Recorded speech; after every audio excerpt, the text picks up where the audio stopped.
Hey guys, welcome to the 10th C++ for Beginners tutorial. Today we're just going to do some functions.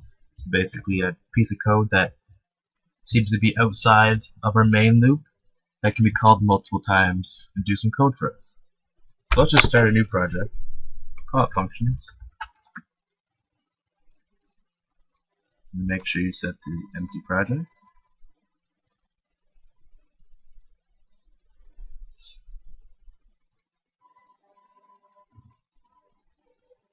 CPP.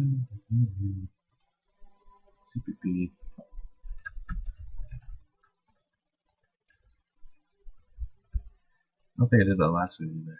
Oh.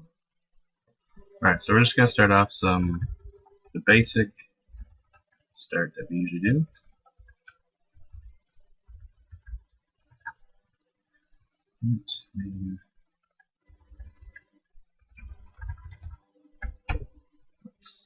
Alright, so this is our main project.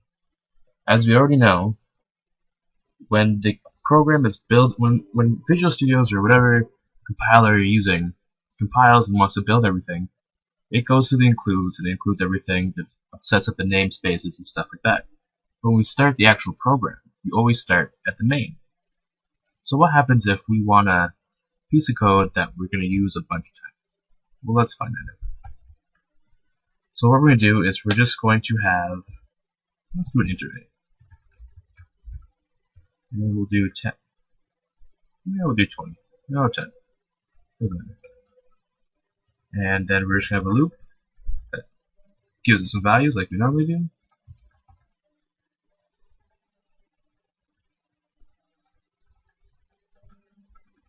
Just trying to think if we should have some better practices here. Oh, let's just keep going. So int array at I is equal to I. Alright. So maybe we have some code.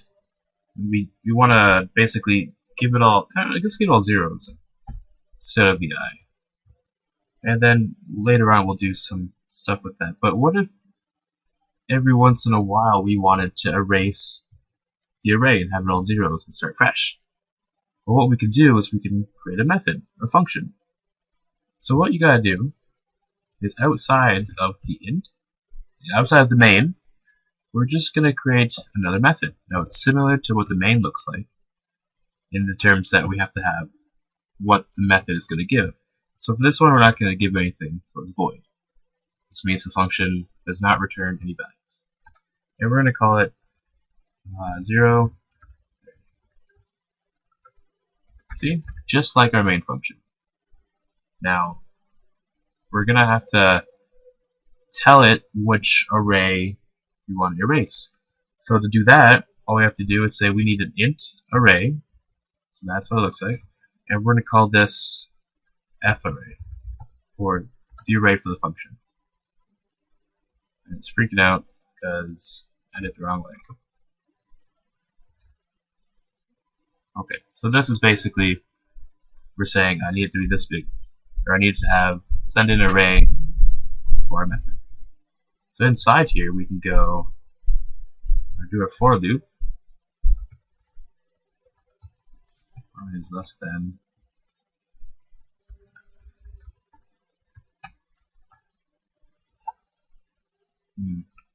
Now here's a problem. We don't actually have the size of the array. So what I'm going to do is we just know it's 10.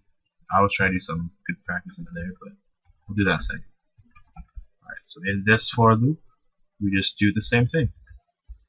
F array at I equal to 0. So right now, our main method is not calling this. So let's just do a for loop here.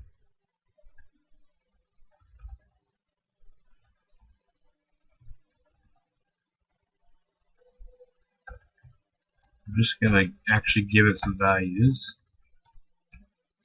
I guess I'll just I. And then we'll show it to the user.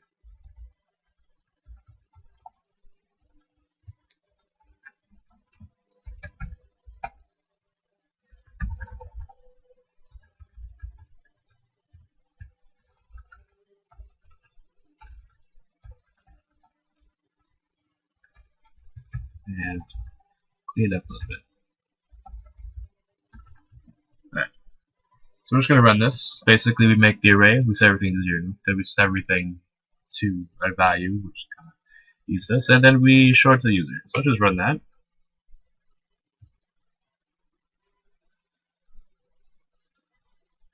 Alright, so we've got all of our numbers quite easy. Okay. So let's. We don't really need this because we're going to use it here. So let's say after we show it to the user, we want to erase it. Erase. Erase array and show user empty array or 0 array.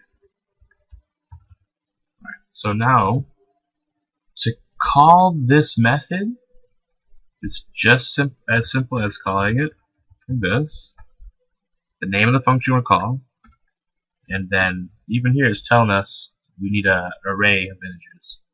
So we're going to say, okay, I'll give you my int array that I have, and we close it off like this. If we didn't have parameters, it would just be like so. But since, I don't know if you can see there, but it's got the squiggly saying, hey, there's something wrong here. It's too few arguments, so there's not enough parameters. This here is a parameter. Basically just a piece of the something that we give the function to use.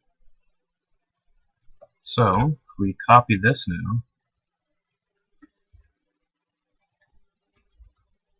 to show the user again, we will see the second one will be empty. Here we have it. So if you've noticed, this piece here and this piece here we do twice. We might as well make a method for that. So let's do another one. Void show array. We need another array of integers as a parameter. And in this one, we can just copy this, or take the CL out there too. The CL. Now it's complaining that it doesn't know what int array is. Remember that if you make a variable inside of brace brackets, it can only be seen inside this area. So up here, it's not knowing what it is, but we gave it. We sent int array into the method, so it show up here. So we just have to call f array. So now whenever we have this block, we can erase it and type show array and give it our int array. Same with here.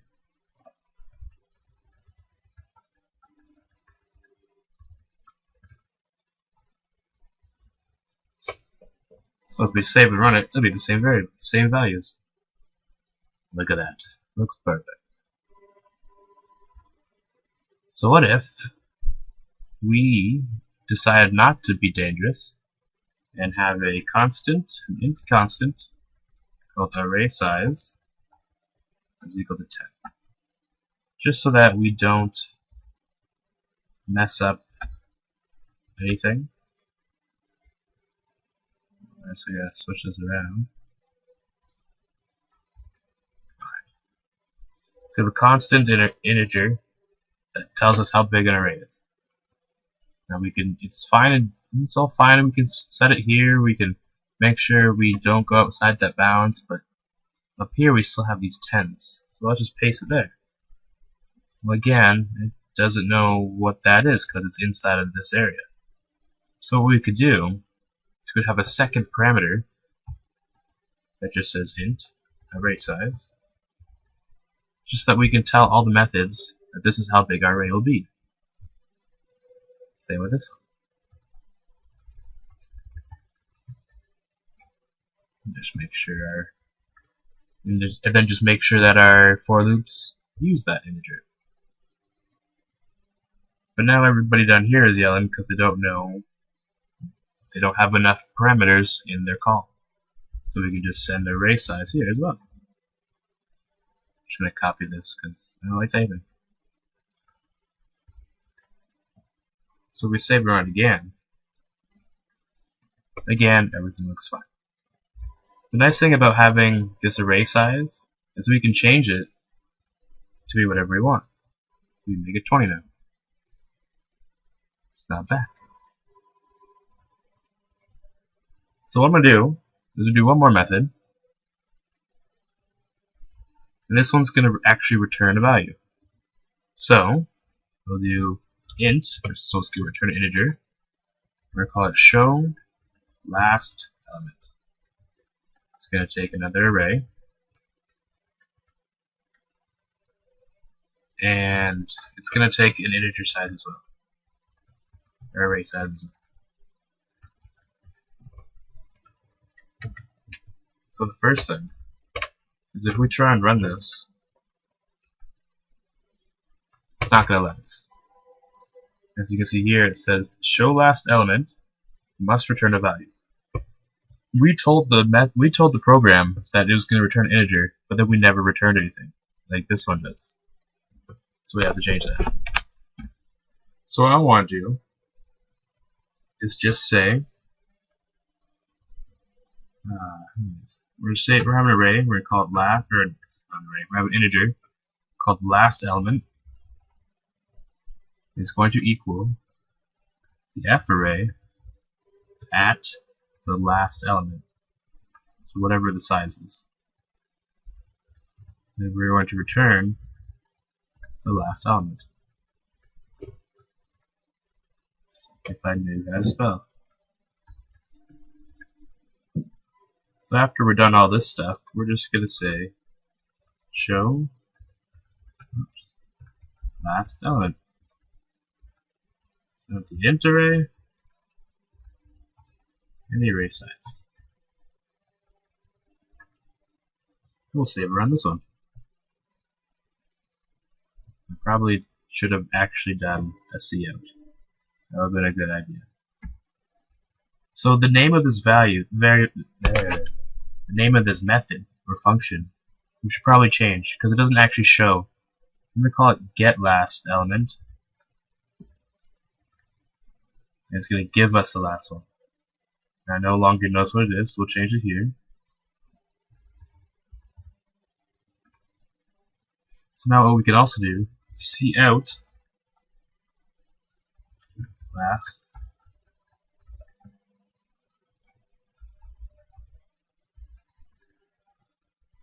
what we can actually do is a method or function that returns a value. As long as you can cout it, you can toss it right inside of one of the cout calls. So just take it and throw it out as it finds it. So if we run it, as you can see, it's doing everything, but then here it's all messed up. Now the reason for that is because we are still not being safe in the fact that array size, if we're doing the get, has to be -1. This basically just says we have 20, so we need it at spot 19 because it starts at 0 or whatever. So we'll save run again, and it gives us a 0 because we had zeroed it out ahead of time. So what if we had an array that was to set of 0?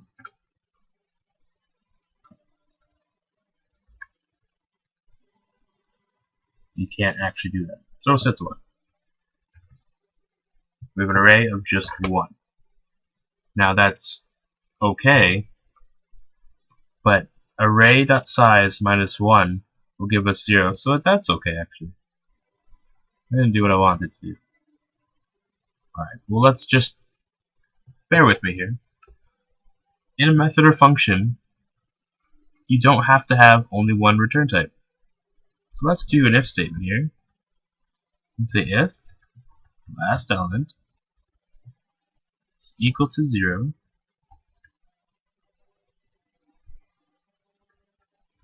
then return, we'll do a -1. So when the method gets called here, comes up, finds the method, and begins to generate this, begins to run this code. So we get the last element of this array, then we check, is it 0? If it is 0, then this method will just kick out a -1. If it is not 0, then it'll kick out whatever the number was. So if we don't get rid of this 0 array here, so we commented it out, and run that, oh, I did the wrong one. Oh no, I just forgot to change this back to 20. Make sure you change this to 20. And then run. Alright. So the last one is 19, which is right. And if we do zero out this array, the last one is 0, but because of our check, we give back a -1 instead. So methods are very useful to have in your code, especially when you're doing the same thing over and over again. You can also send in any other kind of thing in here, including the vectors we talked about in the last video. It's exactly the same. Just to show you, I'll show you just how it looks like up here. So we'll just do a void, call it vector test. Oh, forgot to include it up here. Include vector. Alright, so we have a vector. Say it was an integer. And you name it whatever the vector would need to be called. And then when you send in your vector, you send it in as the name of it, just like you would in our other method calls. The method call can also be called inside of another method. So if our show array would show everything out and then erase it all, we could just zero array the items that we just had.